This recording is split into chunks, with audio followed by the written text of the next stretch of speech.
It's HPR1, All Things Considered, member-supported Hawaii Public Radio, and I'm Dave Lawrence. We're in the Atherton Performing Arts Studio with this fine gentleman who has Live from Kauai just released, and also part of the American Epic, a new PBS TV documentary series about the early field recordings in the United States, and a lot of celebrated musicians taking a look at those archives and also making some new music using some vintage technology. And that involves you, and it's a pleasure to welcome you to HPR's Atherton, Taj Mahal. Thank you. It's good to have you here and in the studio. And you got a wonderful guitar in your hand that you're playing around with. Was that one of the ones that you used during this Live from Kauai? And are there some great memories of that you want to share with us? Definitely. Well, Live from Kauai has been a big. We had the Hula Blues Band. I mean, for the years that I've lived here, I've always wanted to put together a band, that had musicians from Hawaii and musicians from other islands, to see what the whole thing would be about. Interfacing. Yeah, interfacing. But that's the future of the world. Is those of us been able to hold on to some really deep traditions, and we get together and mix them up, and it's an even stronger weave, than the stuff that's been kind of like washed out and sold down the river. But that's another show altogether. The thing that's really been really fun. We played with the Hula Blues Band, recorded. All of us learned a lot from each other, and then we lost two members, and that kind of set us back for a while. And nobody wanted to quite play together until we really found the right combination. And as a result of the American Epic and the Hawaiians that came over with the American Epic, we found the steel player who's now with us, Bobby Ngano. And then that led to me thinking about, well, who would we not replace, but who could we move forward with in terms of our woodwinds or saxophones and whatnot. And turns out that a great musician who's the son of the great trombone player, Tyree Glenn, who played with Louis Armstrong and Duke Ellington for many years. His son, Roger Glenn, is a great musician, percussionist, and also plays the vibes. So this extended our sound quite a bit, and we put it. It came back to that kind of lush 40s and 50s sound that Hawaiian music had when Arthur Lyman and those guys were involved in it, and so it's allowed us to be progressive yet dig back and pull up some of the real good stuff. I like that term, stronger weave. And when you gravitated to Kauai, that was a place you just felt. I mean, Hawaii is a beautiful place. Every area has its own spirit or flavor. But what was it that just called you so much there? Country, cows. The cows, the chickens, maybe. Any rooster. A lot of chickens over there. Oh yeah. No, it was it was relaxed, especially for me because.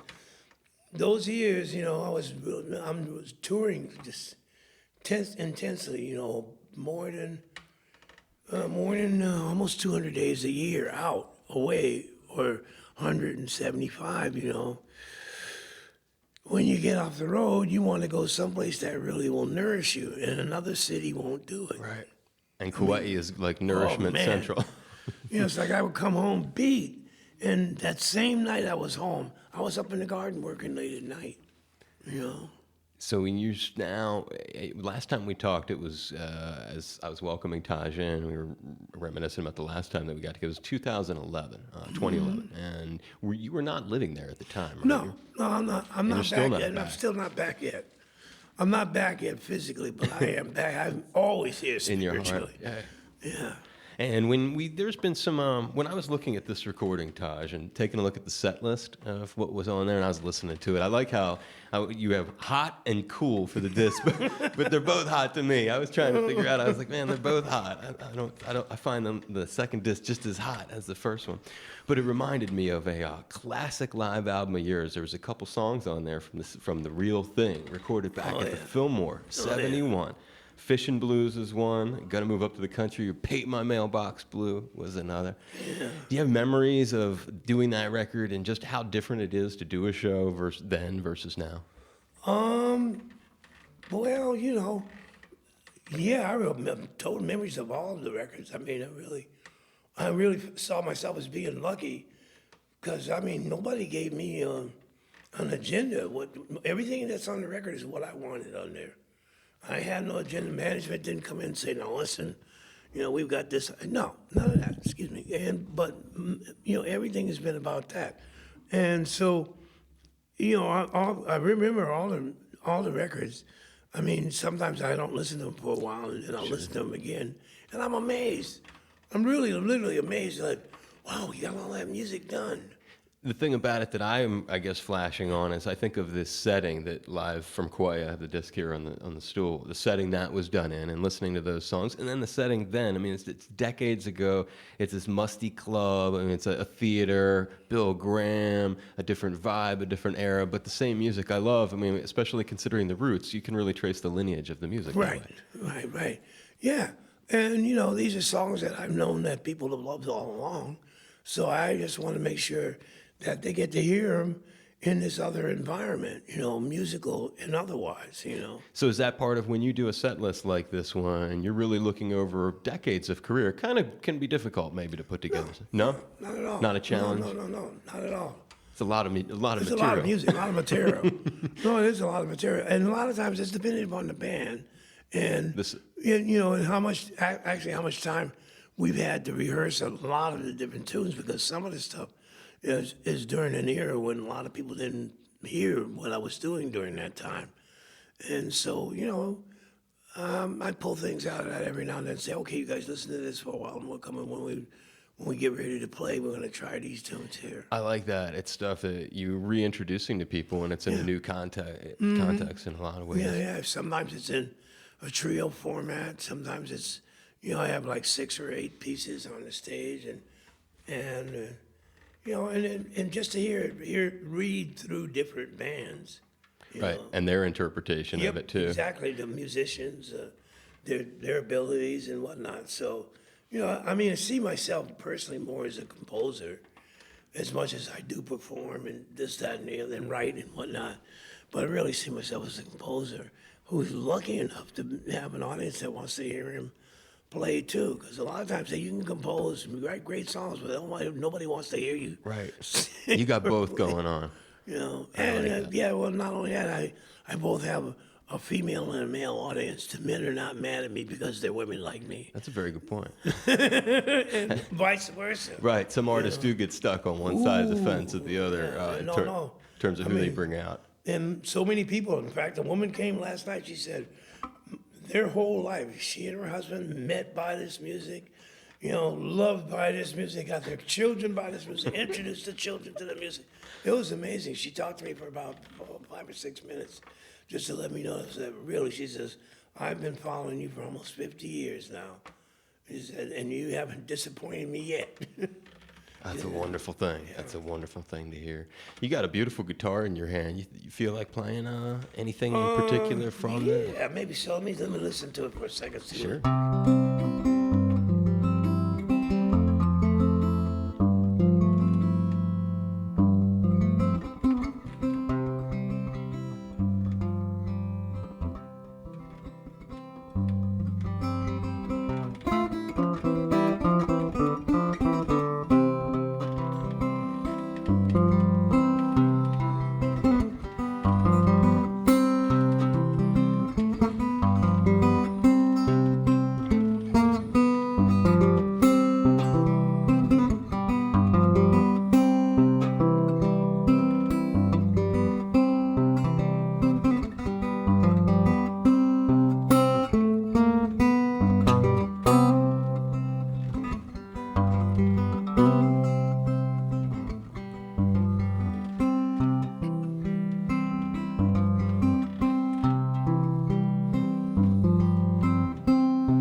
That's an excerpt from a piece called Zanzibar, which kind of takes a lot of the West African Malian guitar playing and goes across Africa, picks up different things, and uses like a little bit of the slack key sound.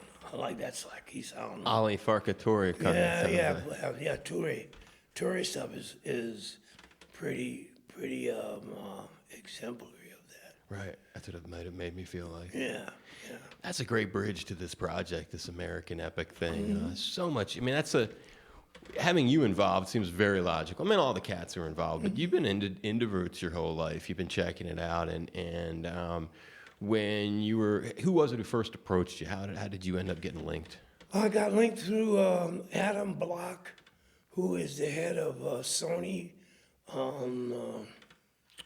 What do they call that now? Sony Legacy. Okay. And I've worked with him on some different projects where we've brought out some of the older records that we had, did things in vinyl, were limited series, and pulled together, combinations of my records over the years into, CD compilations, 24 songs, across the retrospect of all the music. So he heard from these friends of his and BBC people in England that they're putting together this project, and they wanted me to be was I interested in being in it? And I said, well, send it to me. Let me see what it sounds like. So they sent it to me, and let's see what it looks like. And I was like, are you kidding me? Signed me up yesterday. So we eventually started going, and I didn't realize how much information I had, and neither did they, but they thought it might be a good possibility that, we would have a good rapport, and we did. We ended up having a wonderful rapport.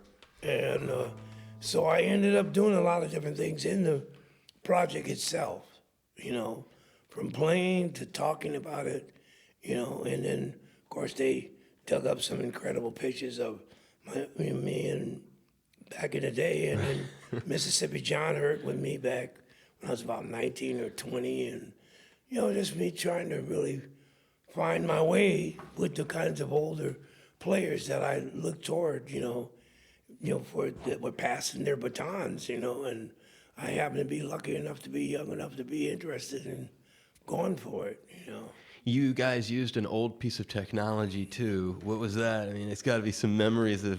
Yeah. Well, that was a Western electric recording machine, I think was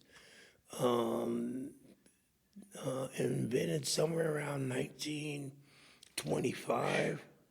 And just about everybody that was anybody playing music recorded on one of those machines. And that was because in the old, I'm doing this all the time. In the old days, they had the big RCA with the horn, and you had to shout into the horn. And you couldn't get, like the basses, you couldn't really hear those very much. Right. Drums, trumpets, and all those kind of things with sharp percussion. So you had to learn how to shout into the horn. That's why a lot of those singers back then didn't have a whole lot going for their voices, because they had to bring the volume up In order for it to record. in order for it to record, and then it left them less room to be able to move the notes around any way they wanted to. Right, less dynamics. Because of having to Dynamics, do thank that. you. And This was allowing you to have actual vocal dynamics. I get it. So that's one of the more significant aspects of this device Yeah. and these recordings, because Yeah, they this could is be electronic. more done. Yeah. They could be done properly. You're not doing the vocals in an odd way to accommodate the device that's catching it. Exactly. And also, too, a lot of people who recorded on the older devices came back and recorded on these new ones. And had great success with it. But it was wonderful. I mean, it's like you played the music into this device, it cut the record, you took the record into the next room, and you played it. It was right onto the vinyl. There it was, right under the vinyl. There's like it's like, okay, we like it, do it again. And that was it. It was big fun. It was wonderful. I mean, some of the great people that played, can you imagine Elton John, who done all kinds of recording? Here he is. You got one needle, one piece of wax, he's got one piano, and some lyrics that Bernie Taupin gave him. And One take. One take. And then go back and listen to it. And he was challenged. Nas, who was a rapper, he heard some music from the Memphis Jug Band and said, man, they're doing exactly what we do. So people were really seeing a lineage to themselves. Oh yeah. Well, if you're making records today or cutting music today, it doesn't matter what the deal is. It's connected. It's going to all go back to that. That's where it started. Everybody before then, if you didn't go to the hoedown on Saturday night, you didn't hear the music, except if you had one at home and played it at night. You didn't hear it out like that. Then the idea that you could put a phonograph, well, not even phonograph, a Victrola in the middle of a room, and all this music came out of it. That was the level of novelty is amazing. Right.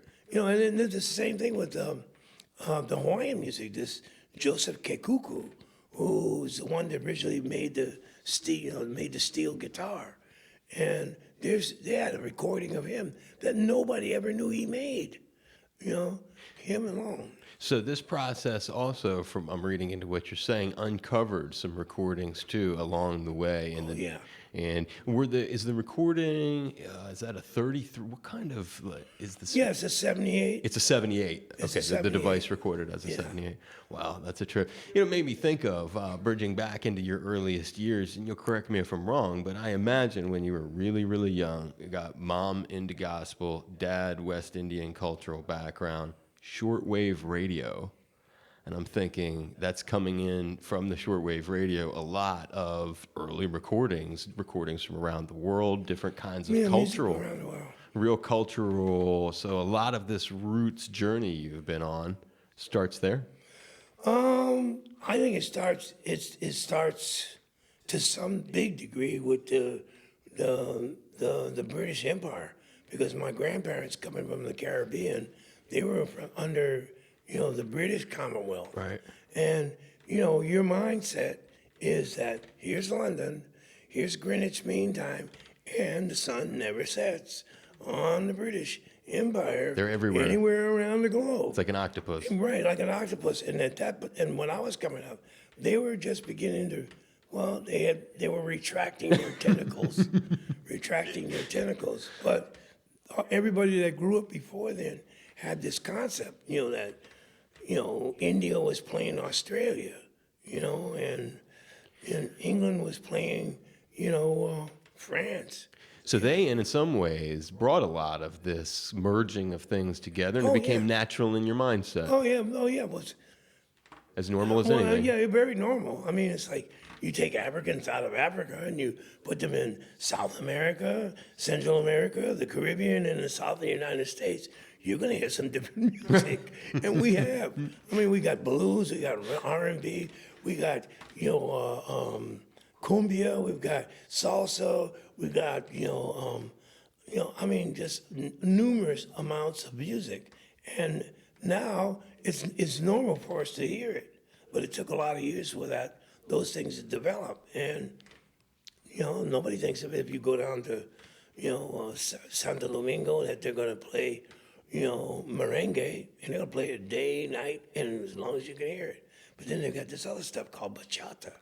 You know, and so my ears are always open for something new coming. You know, what are they playing now? Oh, they're playing this. Oh, they're playing that. You know, like here. I mean, in this place, I lived here during the time that all the great reggae artists came here. And now what you got? Joe Wyan, the kind Joe Wyan. There's no way you can't go and not hear it. See, if people on the mainland, excuse me, the continent, you know, heard the way you know the music is played here in the stores that people shop in, they freak out because you know you got this music that doesn't mean anything. I walk into the store and it's like, wow, Dennis Brown, you know, or Fiji, or whoever's kicking it now, you know. And the mix here Yeah, is it's a something mix, that people man. wouldn't get on the mainland. Oh, It'd be hard to no, they believe. would not get the that. Hawaiian artist next to like Concrete Jungle by Bob. Exactly. Back to back with Night Nurse or That's something like that. Exactly. I know what you mean. And when I first came here, it tripped me out too. Because back in the mainland or the continent, as you say, you'd only find those on like a college station that had the guts to play something. They got it locked down as to you know who's going to get the money. You know, when you mention it, I mean, you brought it up yourself. A part of your history, it's the connection to, I mean, in Hawaii, reggae is king in a lot of ways. And you go all the way back to Mo Roots, 1974. That involved Aston Family Man Barrett and Bob, right?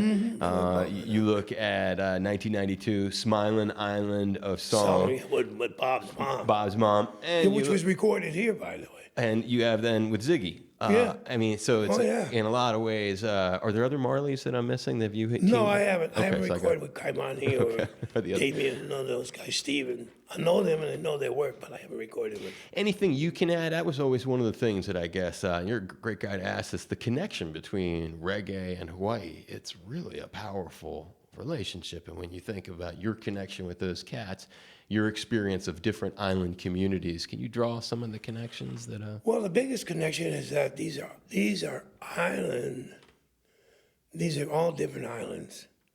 In fact, I was pushing for something called the World Island Music Festival, and the only way you could get in is that you had to be an island with a unique style of music.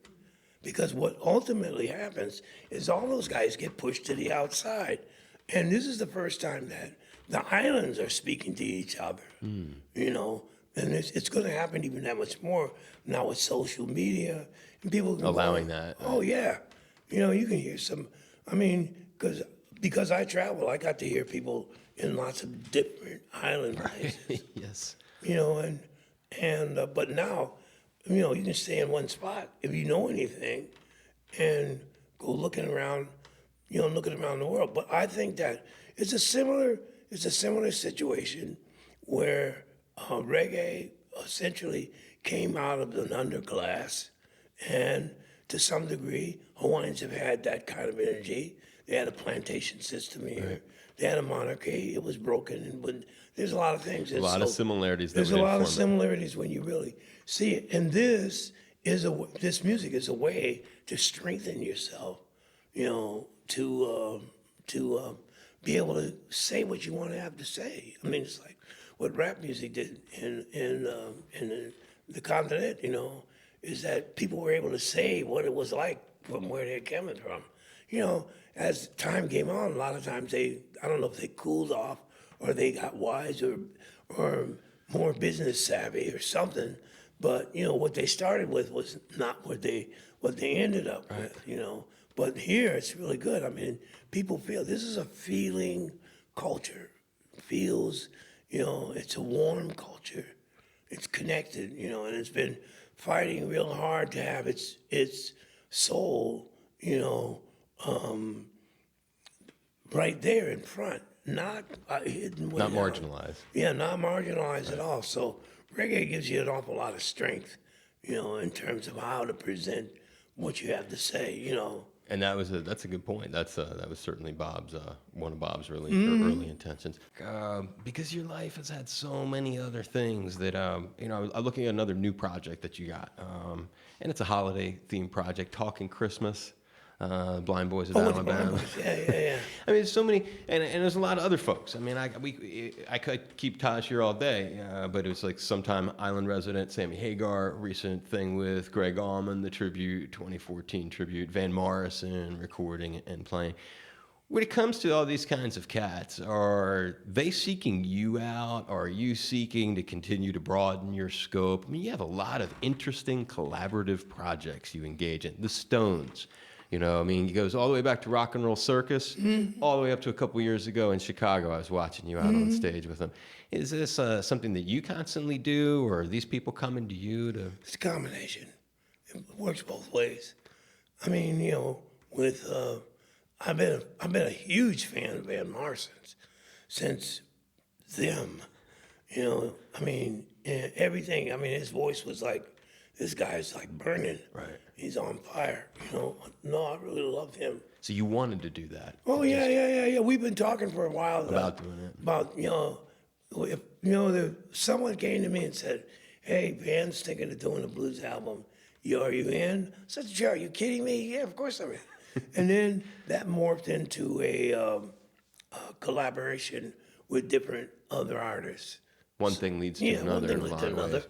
And, sometimes they call me. Sometimes, I'll drop a line and say, hey, I think we should be doing this.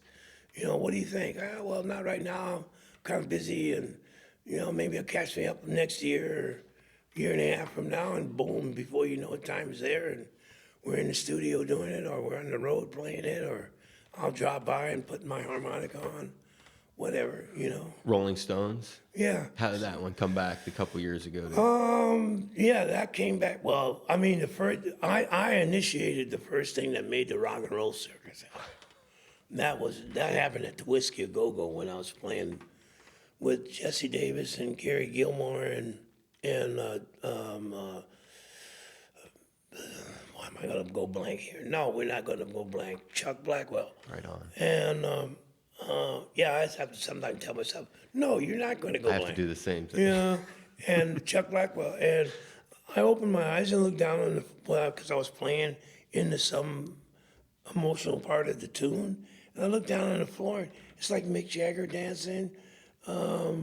Keith Richards was dancing. I think Bill Wyman was dancing. And then the Animals, 2 or 3 of them were dancing over there.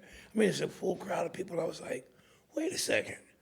It's a rock and roll circus. And no, I'm hearing that from John Hammond, the Stones, if they're recording and playing stuff with the Stones.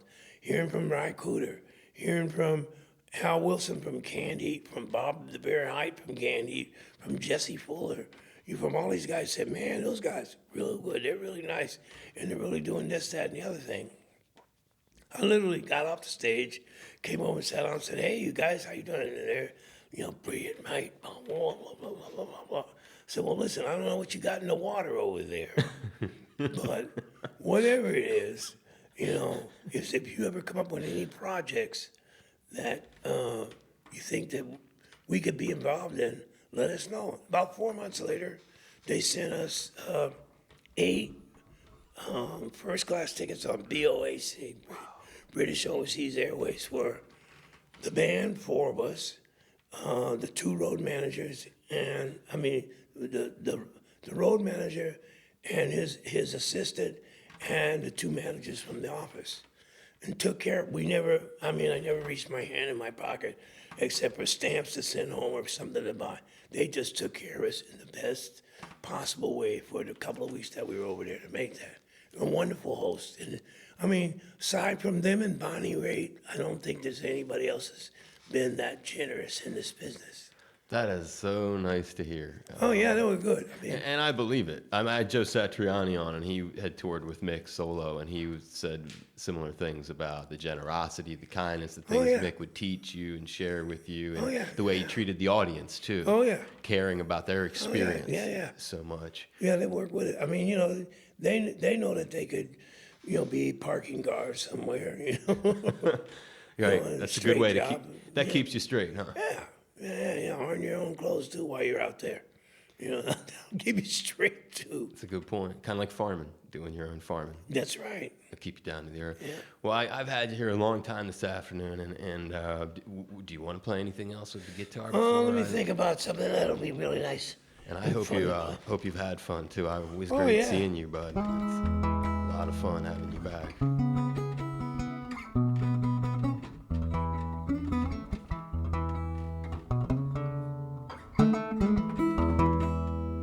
Let me think of on. Let me play the chord. Put a cape on and get busy. Thank you so much too. God bless you for doing You're this. welcome, man. No worries. I really appreciate it.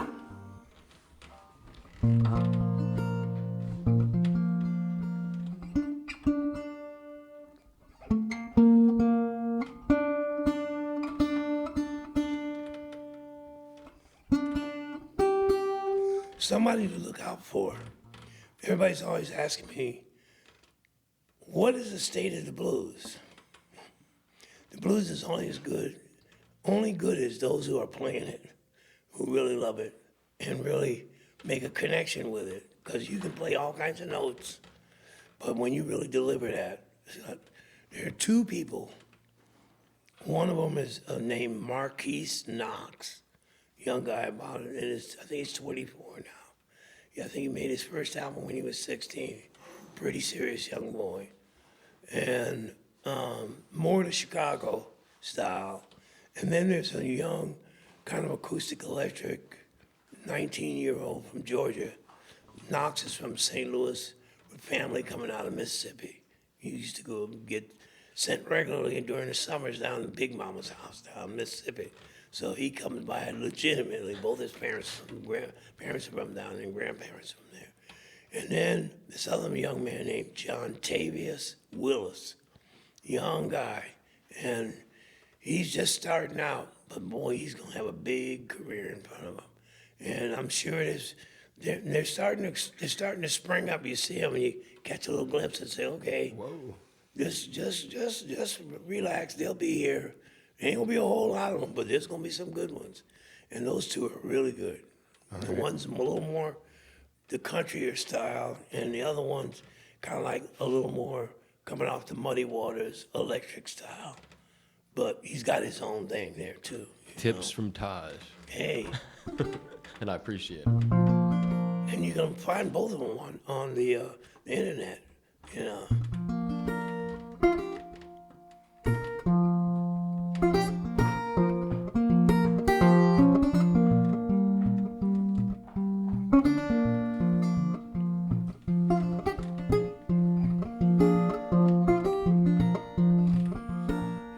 Don't the light from the sun out, shine the moon sometime. Oh, baby, don't the light from the sun out, shine the moon sometime. Oh, baby, take this hammer, carry it to the captain. Tell him I'm gone. Yeah, baby. And if he asks you, am I running? Tell him I'm flying. Yeah, baby. If he asks you, was I laughing? Tell him I was crying. Now this hammer that I have, should I bring like silver, shine like gold. Yeah, baby, Klondike gold. And it's a long way from eastern Colorado to my home. Oh, baby.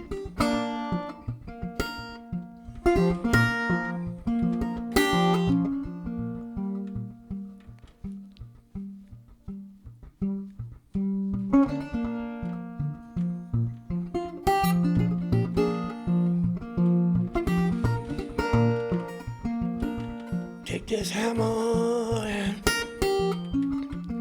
carry it to the captain. Tell him I'm gone. Solid gone, baby. Don't the light from the moon up shine the sun sometime. Oh, baby. Don't the light from the sun out shine the moon sometime. Oh, baby, take this hammer.